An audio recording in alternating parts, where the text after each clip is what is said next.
here is Ramchandra Guha, who's going to talk to us about threats to freedom of expression. Professor Ramchandra Guha. Thank you, Ashok Vajpayee. Thank you, everyone. Though I have deeply ambivalent feelings about the term public intellectual, because as someone said, the more public an intellectual becomes, the less of an intellectual he remains. So, with that caveat, let me begin. 8 threats to freedom of expression in India.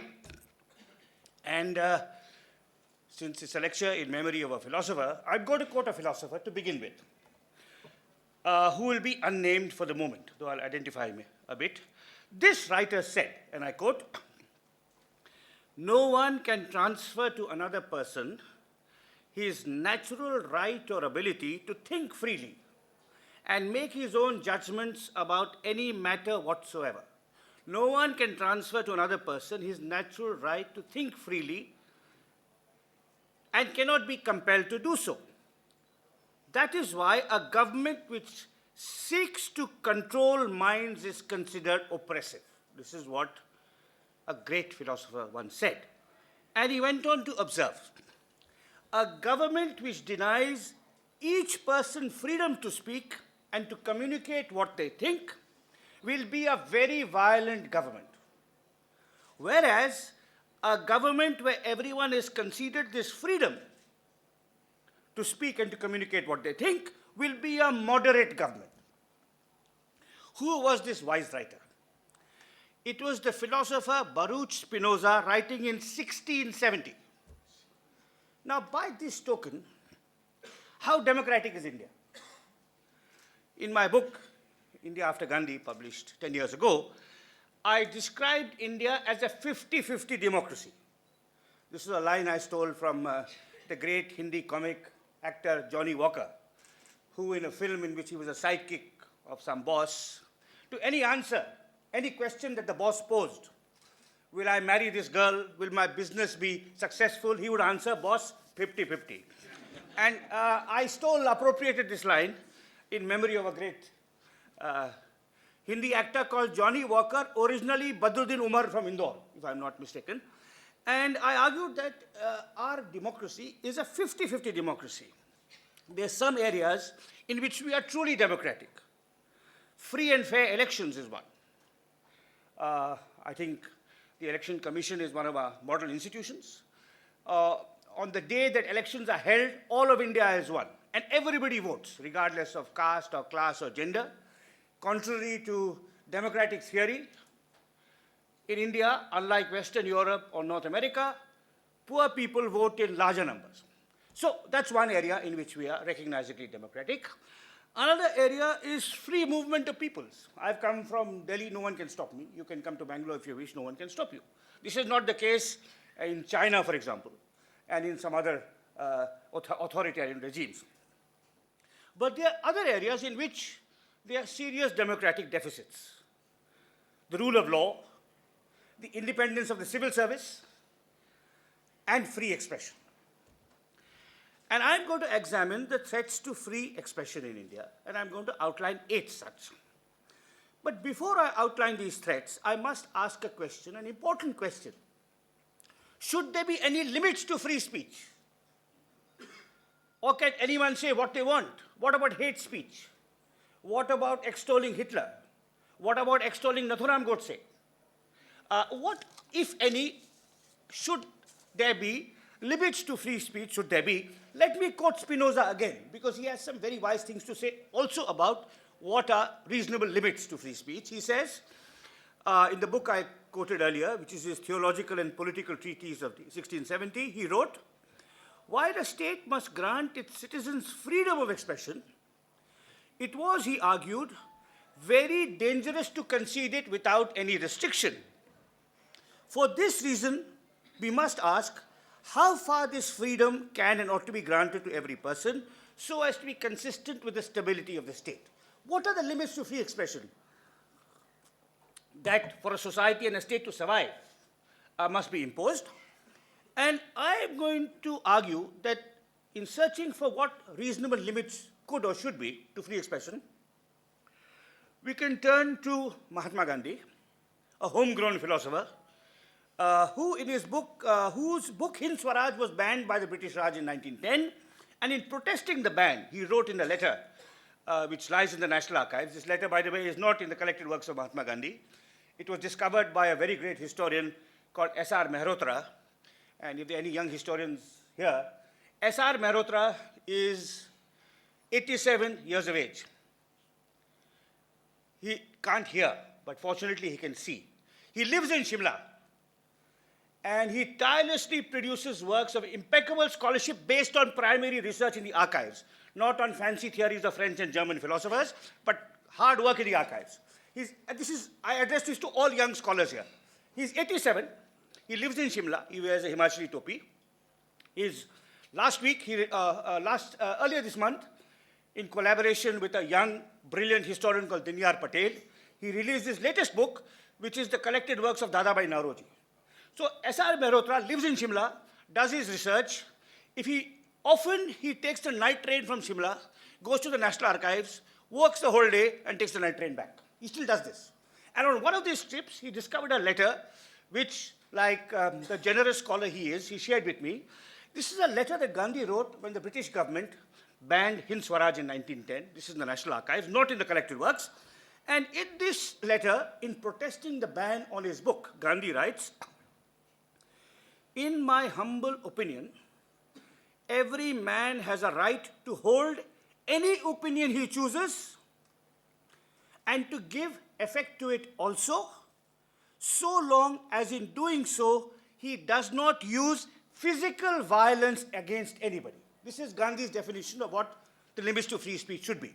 I will amend Gandhi's quote slightly, because he was using the gendered language of his time, and I would say, every man or woman has the right to hold any opinion he or she chooses and to give effect to it also, so long as in doing so, he or she does not use, and I would add, or advocate physical violence against anybody.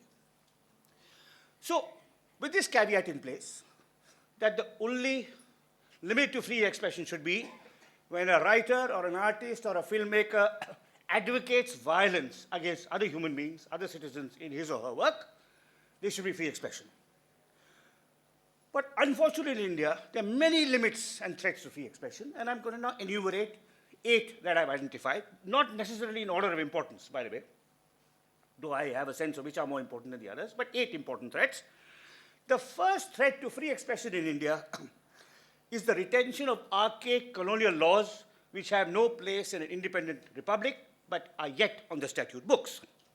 These sections that owe their origins to the Indian Penal Code of 1860 are often invoked to ban books, films, magazines, works of art. And these reactionary, archaic sections include Section 153, wantonly giving provocation, 153A, promoting enmity between different groups on grounds of religion, race, language, Section 295, defiling a place of worship, 295A, deliberate and malicious acts intended to outrage religious feelings, 298, uttering words with deliberate intent to wound the religious feelings of any person, Section 505, statements conducing to public mischief, and most dangerously, Section 124A, the so-called sedition clause, which goes, whoever by words either spoken or written, or by signs, or by visible representation or otherwise, brings or attempts to bring into hatred or contempt, or excites or attempts to excite a disaffection towards the government established by law in India, shall be published by imprisonment for life. Now, this is the most notorious section, the sedition section, used against, among others, Bal Gangadhar Tilak and Mahatma Gandhi. But the other sections also, which I've read out, give very wide latitude to courts or the state to limit free expression. Insulting a person's religious feelings, meaning to defile a place of worship, statements conducing to public mischief. Why isn't Arnab Goswami in the courts all the time? Right. Now, extraordinary wide latitude they give. And there's an irony here. The Indian Penal Code was drafted by Macaulay.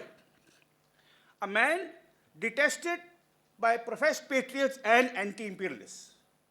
I have had the honor of being called a Macaulay Putra oftentimes by RSS people, right? Yet when it suits the RSS or the BJP or indeed the Congress, which also calls Macaulay an imperialist, they use his sections all the time. Gandhi, as I said, was a victim of these laws.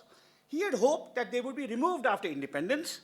July 1929, he wrote an editorial in Young India, which you'll get online. If you just go Gandhi, Young India, 1929, section 124A, where he said, as soon as we get Swaraj, he wrote this in 1929, as soon as we get Swaraj, we will have to repeal the sedition law. Incidentally, this law was also the British statute books. The British have repealed it many decades ago, but we still have it. Now, not only have we retained these colonial sections, in some ways, we have even strengthened them. And an example here is the first amendment to the Constitution, passed in 1951, when Jawaharlal Nehru was Prime Minister and B.R. Ambedkar was Law Minister. This amendment was prompted by fears of the stability of the Indian state.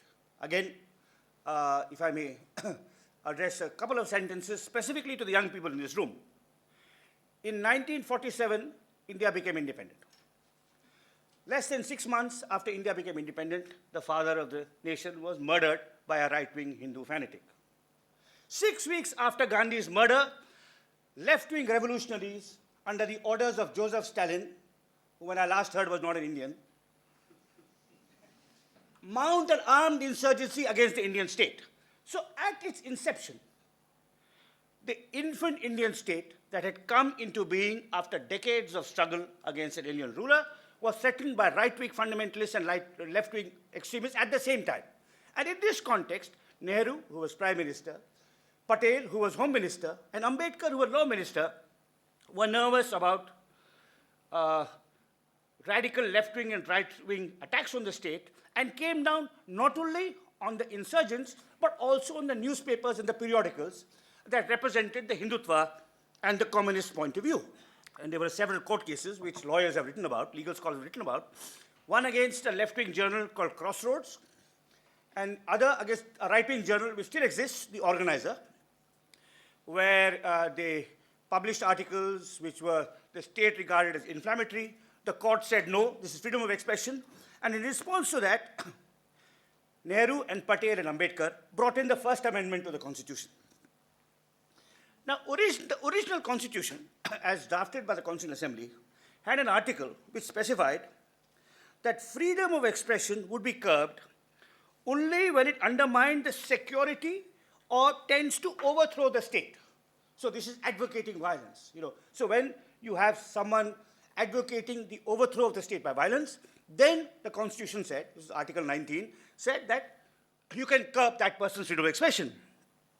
However, the amendment introduced by Nehru, Patel, and Ambedkar, three of our great icons, and largely merited their status as icons, but this is a blemish on their democratic credentials, this First Amendment, they replaced the clause which said, when it undermines the security or tends to overthrow the state with threats to morality, public order, and relations with foreign states.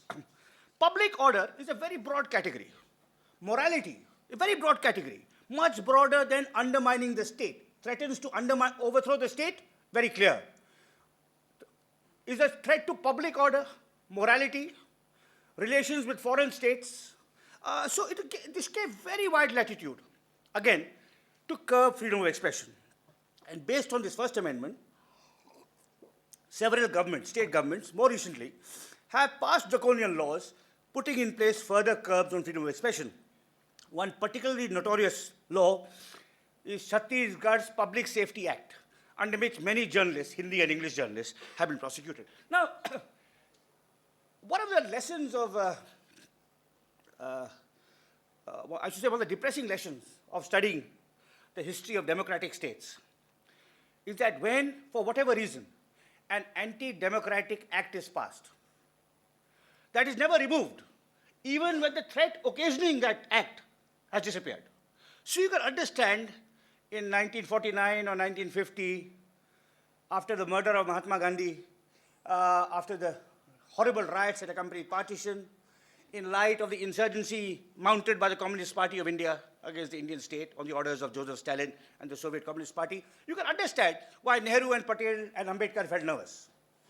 But by 1960, we were absolutely secure, we were united.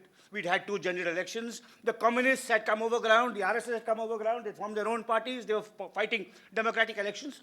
Surely at some stage, Nehru or Shastri or Indira Gandhi or Vajpayee or Morarji Desai or Deve Gowda should have thought that such an amendment that gives such sweeping powers to curb freedom of expression should have no place in a democracy. But unfortunately, once the state, for whatever reason, is equipped with certain powers to harass citizens, it's very hard for the state to unburden itself of those punitive sanctions. So that's the first threat to freedom of expression. Archaic colonial laws tragically reinforced and consolidated in independent India.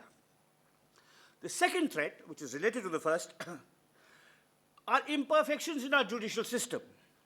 Lower courts, in particular, I would underline this, lower courts in particular are too quick and too eager to entertain petitions seeking the banning of a book or a work of art or a film, invoking those colonial era sections. And if you think of M.F. Hussain, and the multiple cases filed against him, usually there's in far-flung places. You know, they'll be filed, one in Indore, one in Davangere, one in, Varda, one in Warangal. 14 cases will be filed by, malevolent activists. And any sensible judge will just throw them out. But for whatever reason, some judges like their name in the newspaper. Other judges may have even less worthy intentions. These petitions are entertained. And although it is true that the High Court and the Supreme Court are generally more sympathetic to freedom of expression. We've seen it recently in the case of Perumal Murugan, for example, where the Madras High Court passed an excellent judgment. But by the time the High Court acts, it may take years or even decades. Which artist, which filmmaker, which writer has the means or the stamina to carry on a battle for so long? So that's the second threat. The third threat, and this is a relatively recent one, but a serious and increasingly dangerous threat to freedom of expression, is the rise and further rise of identity politics. In India today, the life of a book or a film or a work of art is increasingly captive to the ease with which any community whatsoever can complain that its sentiments are hurt by it. This started in 1989 when Rajiv Gandhi banned Salman Rushdie's satiric verses even before Khomeini's Iran did so. And at that stage, my teacher, the late Professor Dharma Kumar, said, "We have become a nation of grievance collectors." Every caste, every community, every linguistic group, every state has its own grievances. Alas, we don't merely collect grievances, we articulate them, impose them on others, thus throttling free expression. In India today, the icons of each region, each caste, each community have become immaculate, perfect, beyond any critical scrutiny whatsoever. That is true of Bose for the Bengalis, of Ambedkar for the Dalits, of Savarkar for the Hindutvawadis, of Shivaji for the Maharashtrians, and 100 other examples. And these are live historical figures. We're not talking about Lord Rama or Lord Jesus or the Prophet Muhammad. We're talking about people who lived in the last 50, 100, 200, 300 years, who had a visible impact on our history and our society, a very complex impact, sometimes admirable, sometimes not so admirable. And any society that does not permit critical, dispassionate analysis by writers, artists, and filmmakers of real historical figures is in serious danger of losing its democratic credentials. And that is what India has become today. And in an extraordinary irony, only Gandhi is free to be criticized by anyone. Because Mahatma Gandhi belongs to no one and to everyone. And it's open season on Gandhi. You can write whatever vicious attacks you have on Gandhi, no one will come forward to protect him, or file a court case saying that your book should be banned or your film should be banned, which is, in its own way, a strange and remarkable tribute to Mahatma Gandhi. Now, along with the rise and even further rise of identity politics, we Indians have become an increasingly humorless people. And I'd like to give an example of this. I was in a literary festival recently where Farooq Dhondi told a joke. Farooq Dhondi is a Parsi writer originally from Pune. He told a joke that he had heard being told by Bapsi Sidhwa, who is a Parsi writer originally from Lahore. And in some conversation like this, Bapsi Sidhwa was asked, why are you Parsis so few in number? Why is your population declining? How can you arrest it? Bapsi is a woman. So she looked at the questioner and said, don't point fingers at me. It's all the fault of our men. Half of them are homosexual, and the other half are statues in Bombay. Now,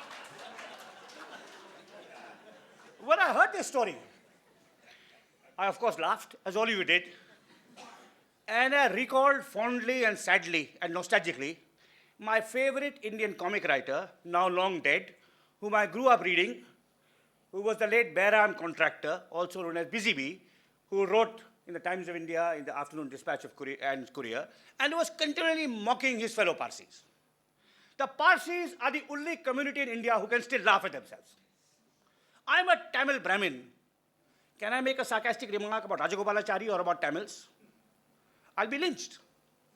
And I think this is a tragic consequence of the rise of identity politics. Not only that it's a major threat to free expression, critical scrutiny of our historical figures, but it is making us Indians humorless.